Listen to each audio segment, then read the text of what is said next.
What's going on, guys? TKD1 to the back of video, and it's been a minute since I've just kind of, just laid back on my chair, relax, talk about a topic in the gaming industry. It's been like a minute, you know what I'm saying? We've had a little bit of a hectic few weeks here, but we are back here in the chair talking about some gaming stuff. And today, I was browsing through IGN, browsing through Polygon, browsing through, all the things that, I like to browse through in the, terms of news and stuff like that. And I came across here that Nintendo has finally detailed its plans for E3 2017. And, at this point, E3 is, pretty much almost a month away. Like, it's pretty much a month at this point. And, I'm extremely happy for it. You all know about that. And, of course, I will have my E3 predictions like I did last year and stuff like that. And all of the things that came around with the E3 season, stuff like that. I will partially be gone for the majority of E3. I'll be here for a little bit, but I'll be off on a trip that I will discuss in a later video. But I will also try my absolute hardest to get the coverage and get my opinions and thoughts about E3 as they come. So just get ready for a little bit of a change this year. When it comes to the E3 stuff, I know, and like honestly, like looking back, I was actually pretty proud of what I did last year. Really having a individual video for each conference, stuff like that, just kind of go over my thoughts and opinions. I want to do something of that same nature. This year I wanted to stream it, and I wanted to kind of do like a live reactions thing. However, that will most likely not be the case this year, of course, with that trip coming up, so I probably cannot do that, sadly. But I will do whatever I have to do. Now, talking about E3, right? The most magical time of the year for gamers, you know what I'm saying? We all love E3, we all adore E3, we all love the overall feeling of it, you know what I'm saying? And then now, especially with a different twist about being open to the public and stuff like that, we have some new things here that they are bringing to the table.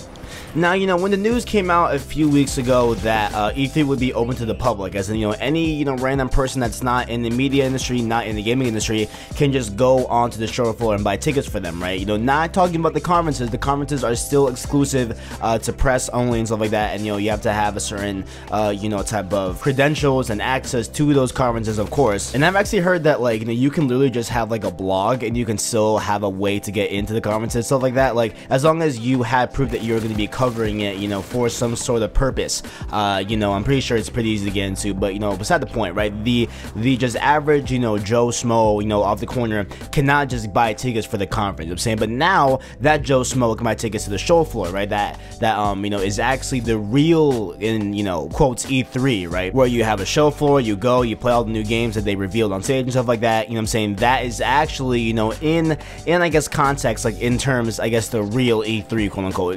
The live events before, with all the big studios and stuff like that, and all the big gaming companies and all that, it's not really kind of the definitive turn of E3. Which, I'm kind of low-key scared that a lot of people, have bought tickets for E3 thinking that they're going to get into the actual live events and, like, press conferences. I hope they understand that it's just for the show floor. But, beside the point, right? With E3, opening up its doors to the random, consumer, right? They have been, I guess, trying to, change the show in a way to better, have a form factor for these individuals, right? For these people that are not in the industry, not for the media, not, they're to cover games on a more news basis. They're just here to just experience it, you know what I'm saying? And so with Nintendo's plans, it looks like they'll be doing the same thing here. So this article comes from IGN, of course, and it is basically laying out what Nintendo is doing for E3, and they have it in 3 steps here. So the first step we got here is starting on June 13th, right? It is the Nintendo Spotlight. And it will take place 9 AM Pacific time and 12 PM Eastern time at e3.nintendo.com, and you can get a look at some new Switch games, including Super Mario Odyssey and stuff like that. So obviously Super Mario Odyssey is going to be a very, very big deal for the Switch, a big thing going into the holiday season and stuff like that. Presumably it's coming out in the holiday season. I hope that is still a thing, because that will obviously help move the Switch forward. Having a Mario IP, of course, on a console is definitely a big system seller in my opinion, so definitely that'd be a good thing to see. And then immediately following the Nintendo Spotlight, what they're calling it, they're going to have a Nintendo Treehouse Lab event, which is, again, right after the Spotlight. And you'll be able to enjoy Nintendo Switch and Nintendo 3DS gameplay with Treehouse members. Treehouse members? How do you get into the, how do you become a Treehouse? Okay, whatever, alright? So you'll be able to see gameplay from Treehouse members and developers. I can't believe that name, bro. Why are they Treehouse members? Oh, oh man, like you can always count on Nintendo to give you a good laugh, right?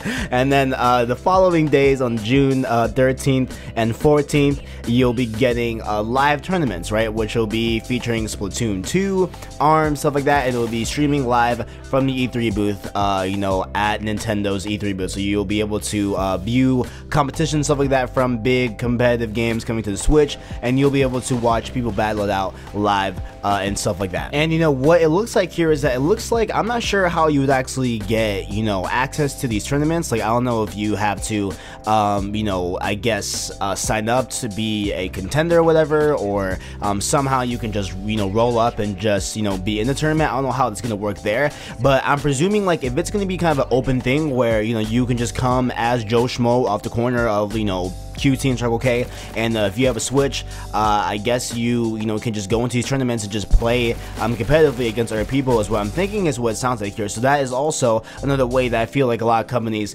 especially here, you know, as we see with Nintendo, they are going to more, I guess, shape and form factor their actual E3 presence to, I guess, conform to the average consumer. So, I mean, you know, overall, I guess that is Nintendo's plan of attack here going into E3 2017, and, you know, a lot of people would have assumed that, you know, they would do a traditional press conference where they have people on stage, like the, you know, just what we see with Sony and Microsoft, you know, how they do their big, aggrandized press conferences, you know, now that we see even with Ubisoft, EA, you know, with kind of all of them kind of splitting apart and doing their own thing, you know what I'm saying, even Bethesda at that. Like, it's a pretty, you know, big trend here that we see all these big, you know, I guess gaming companies and stuff like that, how they are kind of fleeing away from, you know, their main actual E3 events, you know, pertaining to, you know, Microsoft and Sony, and they're kind of doing their own thing, like kind of having their own legs to stand on, right? And so, you know, I felt that, you know, since over here we got Nintendo doing, you know, numbers on the Switch or not, like they are selling a lot of Switches, man. Like they are doing a very, very healthy rate right now.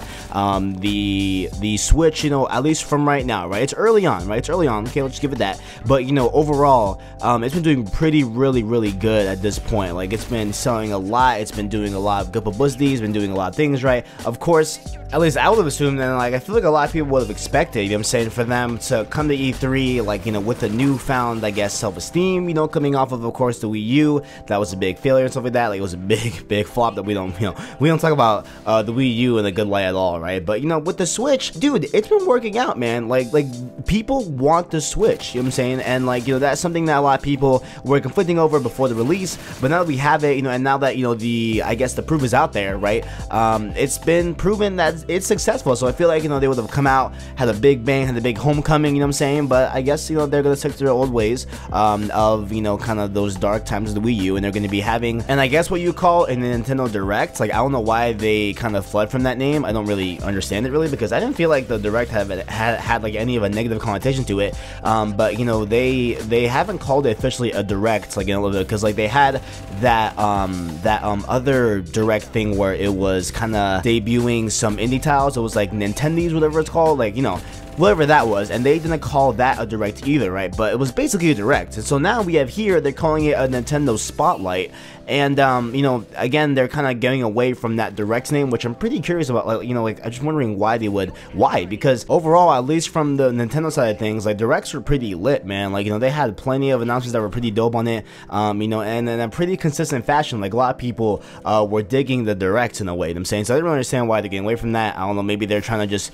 divert themselves in the Wii U as far as possible, right? Maybe because the Direct was introduced during the Wii U era, so I guess they're trying to split it as far as possible, like way possible. But who knows what, you know, they're planning here, and I'm pretty intrigued to see what they got up in store, because I'm gonna be honest, yo, I've debated on buying a Switch. I ain't gonna lie to you guys. Like, Mario Kart looks lit on the Switch, man. Like, I've been seeing all of the guys that Kind of Funny play it during the morning show and stuff like that, and like they had the big tournament a few weeks ago and stuff like that. So it's been, you know, it looks fun, man. And plus, I mean, look, you can make fun of Nintendo all you want with their choices and decisions, all that, and how they won't bring back a Metroid game for like the 18th time, whatever, and stuff like that. And they have games like arms coming out, whatever, you know, you can make jokes, but when it comes to Mario Kart, man, like, whatever age you are, like, you cannot hate on Mario Kart, bro. Like Mario Kart is just 100% pure fun, bro. Like, you cannot deny that, really, at all. You know what I'm saying? I love Mario Kart, so that's kind of one of the things that I'm kind of leaning towards buying a Switch at this point. But, you know, moving out, college, stuff like that, things are gonna get pretty expensive, so I'm probably, I'm probably not gonna buy a Switch, right? Just, probably not. At least, probably not. At least I'm planning on that. Who knows? Maybe, that could change, of course. Maybe. Who knows? But, at this current point, obviously, I don't have the, I guess, right balance of life, if you will, to make a Switch purchase. But hey, man, who knows? Maybe this E3 conference will somehow change my perspective. And let me know what you guys think down below. Do you guys think that this is going to be a good move for them? Do you guys, are you guys anticipating these Nintendo E3 events thing with the spotlight and the and the Treehouse members and all that stuff? Let me know in the comments below. And while you are down there, make sure to check out my description. You can find my Instagram, Twitter, Snapchat. We can follow me on there. Also, make sure to leave a like and subscribe and share if you guys enjoyed the content. Make sure to leave all that stuff down below. Thanks for watching, and as always, I got you.